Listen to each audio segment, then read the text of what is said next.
자, 이재명 더불어민주당 대표 불법 선거자금을 수수한 혐의로 기소된 김용 전 민주연구원 부원장의 첫 재판이 열리고요. 검찰이 확보했다는 증거가 나왔는데 에고머니나 이게 뭐야? 이런 생각을 안 할 수가 없게 됐습니다. 스모킹건이 없는 거는 뭐 차치하고요. 거기서 증거라고 내놓는 게 너무 우리 변호사들이 보기에는 좀 그러더라고요. 어떻습니까? 뭐 좀 제가 얘기하는 게 좀 조심스럽긴 한데요. 네. 저기 그러니까. 근데 말씀하신 것처럼 특별한 증거는 없는 것 같고요. 사실은 저희가 적어도 제가 파악하고 있는 바로는 이재명 대표에 대한 그 모든 혐의에 있어서 스모킹 건이라고 부를 수 있는 증거는 하나도 없는 걸 알고 있는데 여기 역시 갖고 있는 게 이 정도에 불과했다는 것이 이번에 나온 것 같습니다. 다만 좀 제가 미리 말씀을 좀 드리는 건 재판이야말로 생물이라서 나중에 어떤 식으로 진행될지 모르기 때문에 사실은 이것만 갖고 판단할 수는 없고 좀 지켜보긴 해야 됩니다. 그러니까 지금 뭐 나온 거는 사실은 그냥 김 전 부원장이 이 대표가 경기도지사였을 때부터 친했다. 그래서 선거 과정에 관여한 것 같다.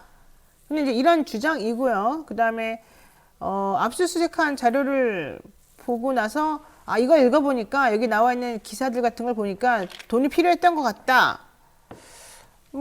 그리고 대장동 특혜개발록 제기된 후에 영장이 기각된 그 정 변호사를 좀 만났는데 약간 첩보전 비슷하게 그렇게 만나더라. 공중전화를 이용해서 연락을 시도하더라. 요런 정도밖에 이런 없어요. 논리라면 네. 대한민국에 있는 국민들은 전부 다 뇌물 받을 동기가 있어요. 먹고 사는 게 힘들잖아. 사는데 돈이 필요하죠. 선거 때 돈이 필요한데 그 주변에 돈 있는 사람이 있으니까 이 사람한테 돈을 받았을 것이다. 이런 논리가 이중의 가정이에요. 대한민국 국민들은 전부 다 뇌물 받을 그 잠재적 범죄자겠네요. 먹고 사는데 돈 필요해요. 내 주변에도 돈 있는 사람 있어요. 그러면은 그런 돈이 필요하니까 돈 있는 사람한테 돈을 받았을 것이다. 네. 이 얘기예요, 이 얘기. 사실 보면.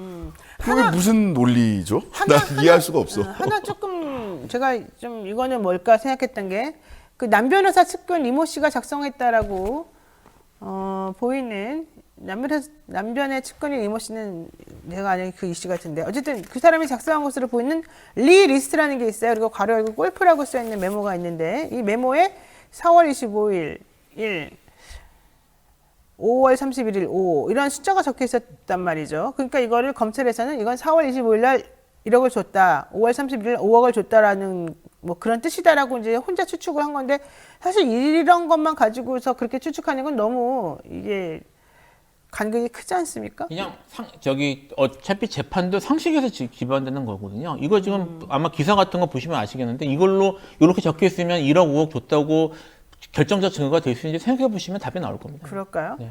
자, 신 변호사님, 조선일보에서는 공중전화 얘기를 하면서 첩보영화 이런 얘기까지 지금 하면서 엄청나게 뭔가 스파이 영화를 보는 듯한 느낌을 갖게 만들었어요. 공중전화 통화 내용을 갖고 오라고. 지금 정민영 변호사하고 만나는 것에 대해서 얘기를 하면서 공중전화 사용은 정 변호사가 한 것이고 김용 전 부원장은 정 변호사의 전화번호도 모른다. 근데 계속 만나자고 하니 만나준 것인데 검찰은 이것을 뭔가 본인이 구린 게 있어서 만날 것이라는 결론을 이 얘기를 하면 무슨 말이에요? 한동훈 김건희 며칠 사이에 수백 번 카톡한 건 뭡니까 도대체? 그건 뭡니까? 전화 통화한 거 가지고 이렇게 얘기를 하면 왜 총장 부인이랑 한동훈 검사는 부산에 가 있으면서 그렇게 카톡 많이 했어요? 전화 통화는 왜 이렇게 많이 하고? 이분들은 자기네끼리 카톡한 건 안 나왔나 보죠? 카톡 얘기 없는 거 보니까. 그러니까요. 이거 판사가 이런 거 가지고 지금 돈 주고받았다라고 판단 내릴 수가 있겠어요? 게다가 김만배 씨는 428억, 천화동의 1호 428억에 대해서 입을 다물어 버렸어요. 그러면은 제가 봤을 때 검사가 아무리 용을 써도 이재명 대표에 대한 영장을 청구하거나 다시 청구하거나 아니면 기소를 할 때 428억은 다시 들어갈 수가 없거든요. 근데 전 언론 보도하는 거 보고 너무 재밌었는데 김만배 마음 상했다.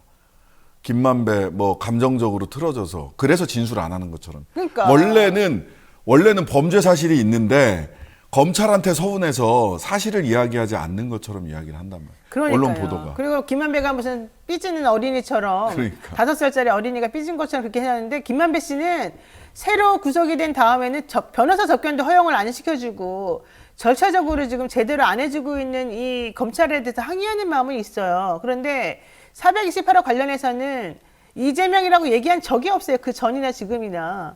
그러니까 여기에 대해서 김만배가 삐져가지고 뭐 말을 안 한다는, 협조를 안 한다는, 이딴 말을 쓰는 것 자체가 사실은 말이 안 되는 소리거든요. 그런데 계속 그런 식으로 언론 플레이 나오고, 이거는 김만배를 진짜 바보로 만드는 거거든요. 이게 저는 좋은 전략이 아닌 것 같은데. 뭐, 즉 검찰이 여기에 대해서 수사하는 과정을 좀 개인적으로 지켜보면 다 그 순간순간에 정치적, 그러니까 여론 현기 이런 쪽에 더 신경을 쓰는 것 같아요. 그러니까 저기 이런 뭐 중요한 증거나 이런 거 뭐 지금 말씀하셨던 그런 걸 계속 흘려가면서 네. 근데 나온 내용을 보면은 아까 뭐 공중전화 말씀하셨는데 공중전화 사용하면 수상하다라는 식의 논리거든요. 수준은 거의 그 정도 수준이어서 지금 뭐 김만배도 그런 식의 얘기고 근데 그런 것들을 언론들이 다 받아써서 다 당연히 그런 것처럼 하니까 계속 분위기가 뭔가 있는 것처럼 만드는 것뿐이죠. 아, 참네요. 이해가 안 갑니다. 차라리 공중전화를 사용하면은 더 티가 나기 때문에 요즘은 그냥 다른 사람 핸드폰으로 쓰는 게 맞죠. 대포폰 쓰면 되고요. 아니면 뭐 다른 사람들 거 쓰면 돼요. 텔레그램이나 그 이런 그 거기도 전화 통화 그 할 수 있거든요. 네, 네. 예. 인터넷 전화 쓰면 돼요. 그러니까 이렇게 바보같이 그러니까 공중전화 쓰는 거는 옛날에 스파이 영화 나올 때나 자꾸 써버렸던 건데 아직도 거기서 벗어나지 못하는 거예요. 그렇게 쓰는 사람 없어요. 오히려 이게 공중전화 번호라는 걸 아는 순간 공중전화 찾으러 다니기도 어려운데 솔직히 그렇잖아요. 공중전화 어디 있는지 여러분 알아요? 그거 찾기도 어려운데 그거를 굳이 찾아가가지고 그 사람하고 매번 정기적으로 전화를 한다?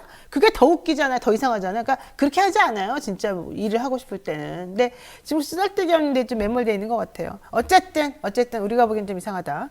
자, 마지막 질문입니다. 향후 그렇다면 검찰이 어떻게 법정에서 이 김웅 전 부원장의 혐의를 입증하고 이걸 토대로 해서 정진상, 이재명까지 올라갈 것이냐. 지금 현재 검찰이 뭘 하고 싶어도 그 윗선까지 못 올라가니까는 못 하고 있는 거잖아요. 특히 이재명 대표에 대해서는 지금 라인이 없잖아요. 끊겨버렸잖아요. 자기네들이 막 우기는 것도 거기까지잖아요. 정진상까지잖아요. 근데 정진상 전부 다 한마디도 안 하고 있고 아무것도 아니라고 해서 말하고 있고 특히 김만배가 키포인트인데 김만배도 말 안 하고 있잖아요. 그러면 김만배는 그랬어요. 저한테도 아니니까 아니다라고 말했었어요. 그러면 현실적으로 뭐 재판이나 기소나 수사나 이게 될 수 있는 게 있습니까? 뭐 어떻게든 하겠죠. 기소를 저는 그래도 어떻게든 한다. 어떻게든 기소는 할 생각일 거고요. 이게 이제 재판이 시작이 되면 새로운 증거나 이런 것들이 결정 증거 뒤늦게 나오기 쉽지가 않을 거고 지금 입증 현재 있는 거에서 사실 할 수 있는 건 하나밖에 없어요. 진술을 만들어내는 거거든요. 그러니까 진술을 어떻게 이끌어내고 어떻게 변화하는지를 지켜봐야 될 것 같아요. 자, 어떻게 보십니까, 신 변호사님? 뭐 그렇죠. 뭐 할 수 있는 게 없잖아요 지금. 근데 어쨌든 간에 내년 총선까지 이 재판을 끌고 갈 것이다. 그래서 국민의힘을 지지하는 사람들이나 국민의힘 의원들이나 이 여당 쪽에 이런 전략을 짜는 사람들은 빨리 끝나는 걸 원하지 않는다. 이 얘기가 계속해서 회자되기를 원한다. 특히 검찰 수사 질질질질 끌어주기를 원한다. 왜? 그러니까, 그래야지 계속 나오니까. 아까 말씀드린 KBS 여론조사 보면 이재명 대표 거취에 대해서 물러나야 한다 53.8, 물러날 필요 없다 40.7.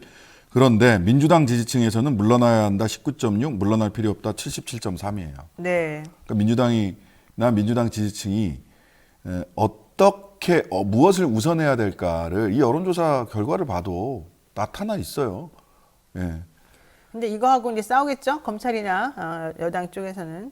자, 그런데 그러면서도 결과적으로는 깨끗하게 딱 이 언급이 끝나면 안 돼요. 이재명 대표에 대한. 이재명 대표에 대해서 뭔가 있는 것처럼 계속해서 얘기가 나와줘야 되기 때문에 수사든 뭐든 질질질 끌면서 내년 총선까지. 왜냐면 총선에서 결과론적으로는 민주당 사람들이 덜 되는 게 맞기 때문에. 그래서 그때까지 계속 질질질질 끌 것 같고 기소도 몇 개 안 하고 남겨놓고 계속 기소할 것처럼 이런 모양새를 끌어내는 게 아마 전략이 아닐까 싶습니다. 자, 그렇게 되면 참내원 어떻게 될까? 골치 아파지죠? 근데 또 이게 내부 변수가 있어요. 이 국민의힘 내부에서 또 공천 탈락된 사람들과 안 탈락된 사람들끼리 또 싸움이 이제 벌어지기 때문에 그게 아마 중간에서도 영향을 미칠 것 같고 민주당 내에서도 또 마찬가지가 될 것 같고 되게 그래서 이 정치가 참 재밌고 생물이다 이런 생각이 들 수밖에 없습니다.